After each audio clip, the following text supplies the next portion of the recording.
2022년 3월 5일 토요일 민수기 23장. 발람이 말했습니다. 여기에 제단 7을 쌓아 주십시오. 그리고 수송아지 7마리와 순양 7마리를 준비해 주십시오. 발락은 발람이 말한 대로 했습니다. 발락과 발람은 각 제단 위에 수송아지와 순양을 1마리씩 바쳤습니다. 발람이 발락에게 말했습니다. 왕은 왕의 번제물 곁에 서 계십시오. 나는 저쪽으로 가겠습니다. 어쩌면 여호와께서 나에게 오실지도 모릅니다. 여호와께서 나에게 무엇을 보여주시든 그것을 왕에게 알려드리겠습니다. 그런 다음에 발람은 더 높은 곳으로 갔습니다. 하나님께서 발람에게 나타나셨습니다. 발람이 하나님께 말씀드렸습니다. 저는 제단 7을 준비했습니다. 그리고 각 제단 위에 수송아지와 순양을 1마리씩 바쳤습니다. 여호와께서 발람에게 말해야 할 것을 일러주셨습니다. 그리고 발람에게 말씀하셨습니다. 발락에게로 돌아가서 이렇게 말하여라. 그래서 발람은 발락에게로 돌아갔습니다. 발락과 모압의 모든 지도자들이 아직도 발락이 바친 태워 바치는 제물인 번제물 곁에 서 있었습니다. 그때 발람이 이런 말을 전했습니다. 발락이 나를 아람에서 이곳으로 데려왔구나. 모압 왕이 나를 동쪽 산악지대에서 데려왔구나. 발락은 와서 야곱 백성을 저주해다오. 와서 이스라엘 백성을 꾸짖어다오 라고 말하는구나. 그러나 하나님께서 그들을 저주하지 않으셨는데 내가 어찌 그들을 저주할 수 있으랴. 여호와께서 꾸짖지 않으셨는데 내가 어찌 꾸짖을 수 있으랴. 바위 꼭대기에서 그들을 보고 언덕에서 그들을 보노라. 그들은 홀로 사는 백성이요 다른 나라들과는 다르다고 생각하는 백성이다. 누구도 야곱 백성의 수를 헤아릴 수 없으며 누구도 이스라엘 백성 중 4분의 1이라도 셀 수 없다. 나는 정직한 사람처럼 죽기를 바라며 나는 이스라엘 백성처럼 죽기를 바란다. 그러자 발락이 발람에게 말했습니다. 이게 도대체 무슨 짓이오? 내 원수들을 저주하라고 데려왔더니 그들을 축복하지 않았소. 발람이 대답했습니다. 나는 여호와께서 하라고 하신 말씀만을 할 따름입니다. 발락이 발람에게 말했습니다. 나와 함께 다른 곳으로 갑시다. 그곳에서도 저 백성을 볼 수 있을 것이오. 하지만 전부는 보이지 않고 일부만 보일 것이오. 그러니 그곳에서 저 백성을 저주해 주시오. 발락은 발람을 소빔 들판 곧 비스가 산 꼭대기로 데려갔습니다. 발락은 그곳에 7제단을 쌓았습니다. 그리고 각 제단 위에 수송아지와 순양 1마리씩을 바쳤습니다. 발람이 발락에게 말했습니다. 왕은 왕의 번제물 곁에 서 계십시오. 나는 저쪽에서 여호와를 만나 뵙겠습니다. 여호와께서 발람에게 오셔서 발람에게 해야 할 말을 일러주셨습니다. 그리고 발람에게 말씀하셨습니다. 발락에게로 돌아가서 이렇게 말하여라. 발람이 발락에게 돌아가 보니 발락과 모압의 모든 지도자들이 아직도 발락이 바친 번제물 곁에 서 있었습니다. 발락이 발람에게 물었습니다. 여호와께서 뭐라고 말씀하셨소? 발람이 이런 말을 했습니다. 발락이여 일어나서 들어라. 십볼의 아들이여 내 말을 들어라. 하나님은 사람이 아니시니 거짓말을 하지 않으신다. 하나님은 인간이 아니시니 마음을 바꾸지 않으신다. 하나님은 말씀하신 것은 이루시며 약속하신 것은 지키신다. 하나님께서 나에게 저들을 축복하라고 말씀하셨으니 내가 그것을 바꿀 수 없다. 하나님께서는 야곱 백성에게서 아무런 잘못도 찾지 못하셨고 이스라엘에게서 아무런 죄도 찾지 못하셨다네. 그들의 하나님이신 여호와께서 그들과 함께 하시니 그들이 자기들의 왕을 찬양할 것이다. 하나님께서는 그들을 이집트에서 인도해내셨고 그들을 위해 들소처럼 강하게 싸우신다네. 야곱 백성에게는 어떤 마법도 통하지 않고 이스라엘에게는 어떤 주술도 통하지 않을 것이다. 이제는 백성들이 야곱과 이스라엘에 관해 하나님께서 하신 일을 보아라 하고 말할 것이다. 그 백성은 암사자처럼 일어나고 그들은 사자처럼 몸을 일으킨다네. 사자는 먹이를 삼키기 전에는 먹이의 피를 마시기 전에는 눕지 않는구나. 발락이 발람에게 말했습니다. 이 백성을 저주하지도 말고 축복하지도 마시오. 발람이 발락에게 말했습니다. 전에도 말했듯이 나는 여호와께서 말하라고 하신 것만 말할 수 있습니다. 발락이 발람에게 말했습니다.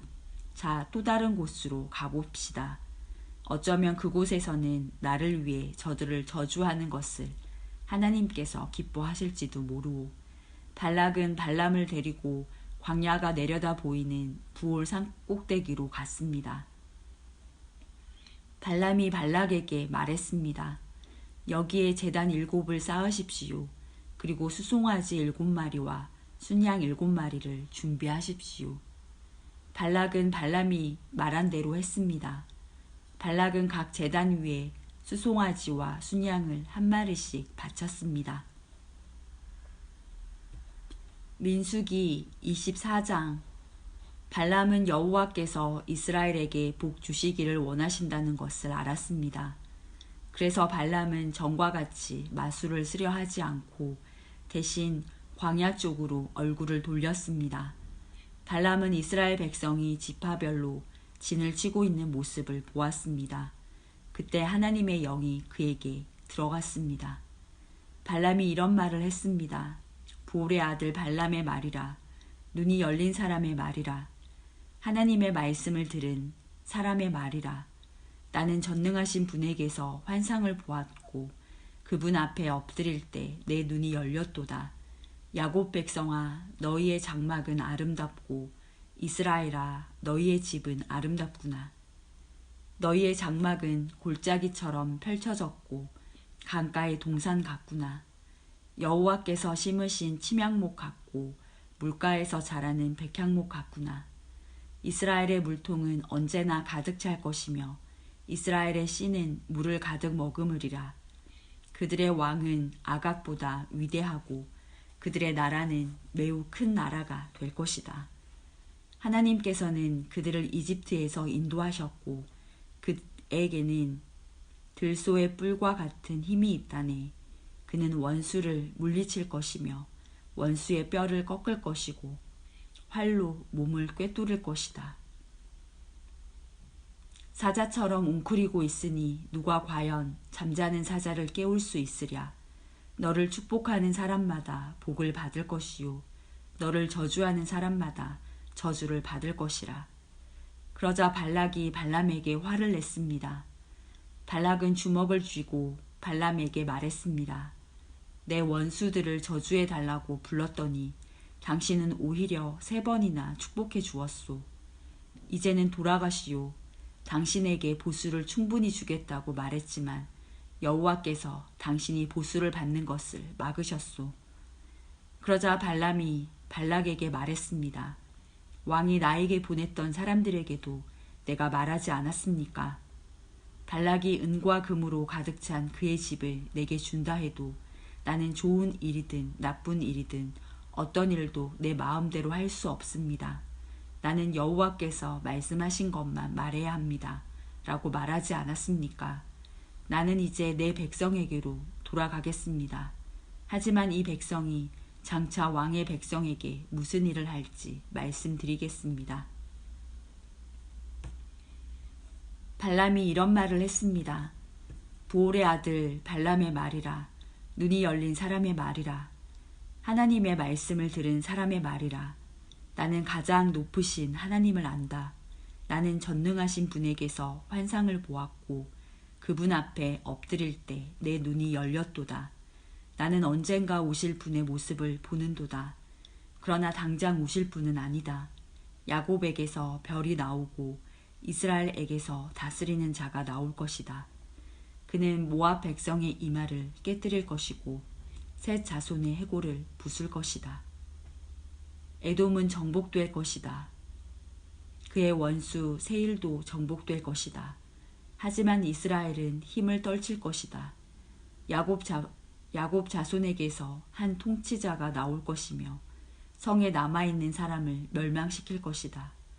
발람은 아말렉을 보고 이런 말을 했습니다. 아말렉은 으뜸가는 나라였으나 마침내 멸망할 것이다. 발람은 가인 자손을 보고 이런 말을 했습니다. 너희 집은 든든하고 너희 보금자리는 바위 안에 있도다. 하지만 너희 가인 자손은 쇠약해질 것이며 아시리아가 너희를 포로로 잡아갈 것이다. 발람은 또 이런 말을 했습니다. 하나님께서 이 일을 하실 때는 아무도 살지 못하리라.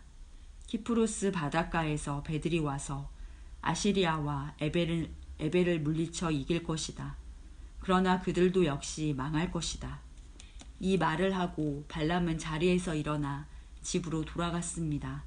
발락도 자기 갈 길로 갔습니다. 민수기 25장. 이스라엘 백성이 시딤에 진을 치고 있을 때였습니다. 이스라엘 백성이 모압 여자들과 성관계를 맺음으로 죄를 짓기 시작했습니다. 모압 여자들이 거짓 신들을 섬기는 제사에 이스라엘 백성을 초대했습니다. 그래서 이스라엘 백성은 거기에서 음식을 먹으며 그 신들에게 예배했습니다. 이처럼 이스라엘 백성이 바알 부호를 예배하기 시작했습니다. 그래서 여호와께서 이스라엘 백성에게 크게 노하셨습니다. 여호와께서 모세에게 말씀하셨습니다. 백성의 지도자들을 불러 모아라. 그리고 그들을 여호와 앞에서 대낮에 죽여라. 그래야 여호와께서 이스라엘 백성에게 노하지 않으실 것이다. 모세가 이스라엘의 재판관들에게 말했습니다. 그대들 각 사람은 바알부올에게 예배한 사람들을 잡아 죽이시오. 이스라엘 백성은 회막 입구에 모여서 울부짖었습니다. 그때 어떤 이스라엘 사람이 한 미디안 여자를 자기 집으로 데리고 들어갔습니다. 모세와 이스라엘 모든 무리가 그 모습을 보았습니다. 엘르아살의 아들이며 아론의 손자인 비느하스도 그 모습을 보고 자리에서 일어나 무리를 떠났습니다. 그는 손에 창을 들었습니다. 그는 그 이스라엘 사람의 뒤를 쫓아 장막까지 따라 들어갔습니다. 그리고 창으로 이스라엘 남자와 미디안 여자를 찔렀습니다. 그러자 이스라엘 백성 가운데 있었던 끔찍한 병이 멈추었습니다. 그 병으로 죽은 백성은 모두 24,000명이었습니다. 여호와께서 모세에게 말씀하셨습니다. 엘르아살의 아들이며 아론의 손자인 비느하스가 나의 분노로부터 이스라엘 백성을 구해냈도다. 비느하스는 타오르던 나의 분노를 달랬도다. 그러므로 나는 백성을 죽이지 않을 것이다. 그리고 비느하스에게 내가 나의 평화의 언약을 그와 맺겠다고 일러라. 비느하스와 그의 모든 자손에게 영원한 언약을 주어 그들이 영원히 제사장이 되게 할 것이다. 그가 자기 하나님을 위해 분노했기 때문이다. 그리하여 그는 이스라엘 백성의 죄를 가리워 주었다. 미디안 여자와 함께 죽임을 당한 이스라엘 사람의 이름은 살루의 아들 시므리입니다. 시므리는 시므온 지파에 속한 한 집안의 어른입니다. 그리고 죽임을 당한 미디안 여자의 이름은 수르의 딸 고스비입니다. 수르는 미디안에 속한 한 집안의 우두머리입니다. 여호와께서 모세에게 말씀하셨습니다. 미디안 백성을 대적하여라. 그리고 그들을 죽여라. 그들은 부올에서 너희를 속였고 미디안의 한 우두머리의 딸인 고스비의 일로 너희를 괴롭혔도다. 고스비는 이스라엘 백성이 부올에서 지은 죄로 말미암아 병이 퍼졌을 때 창에 찔려 죽은 여자이다.